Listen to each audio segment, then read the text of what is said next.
Assalamualaikum warahmatullahi wabarakatuh. Nama saya Dini Isti Adahaini dari Prodi PGSD Banjarbaru semester 2 dengan NIM 186200638. Di sini saya akan memenuhi tugas bimbingan konseling di SD. Di sini saya akan menjelaskan tentang bimbingan konseling itu apa, langkah-langkah dari bimbingan konseling yang saya gunakan di sekolah dasar nanti, dan pertanyaan-pertanyaan apa saja yang saya gunakan untuk terjun di dunia SD atau sekolah dasar. Di sini pengertian bimbingan konseling. Bimbingan konseling adalah proses bantu terhadap individu untuk mencapai keberhasilan. Nah, setelah pengertian, saya akan menjelaskan langkah-langkah. Langkah-langkah dari bimbingan konseling adalah membangun hubungan, di mana sebagai guru kita harus akrab terhadap anak tersebut. Yang kedua, identifikasi dan penilaian masalah.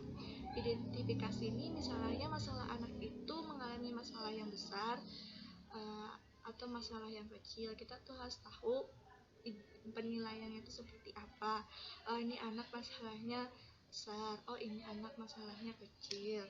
Terus memfasilitasi perubahan konseling atau perubahan itu mengkomunikasi nilai-nilai inti agar si anak selalu jujur dalam masalah.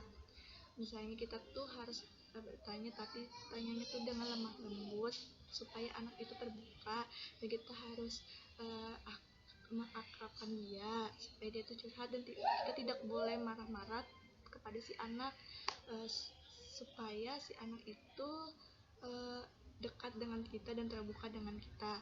Terus evaluasi dan terminasi, itu tuh adalah akhir dari inti masalah tersebut, di mana masalah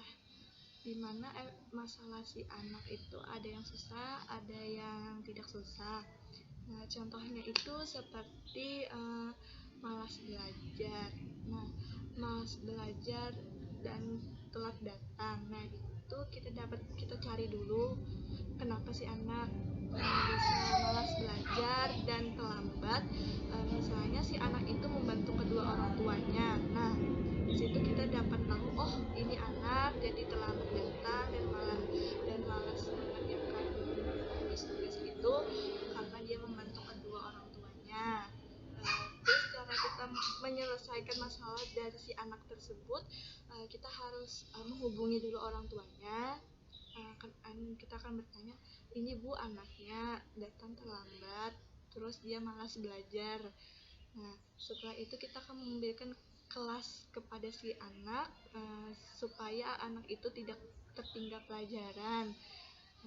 Terus kita tuh memberikan motivasi kepada anak bahwa ini belajar itu bagus loh untuk kamu. Belajar ini untuk meningkatkan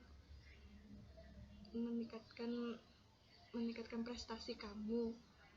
Ini belajar ini untuk menggapai semua cita-cita kamu. Setelah itu pertanyaan-pertanyaan apa saja yang saya gunakan pada saat saya nanti terjun ke dunia sekolah. Atau pertanyaan pertama yaitu nama.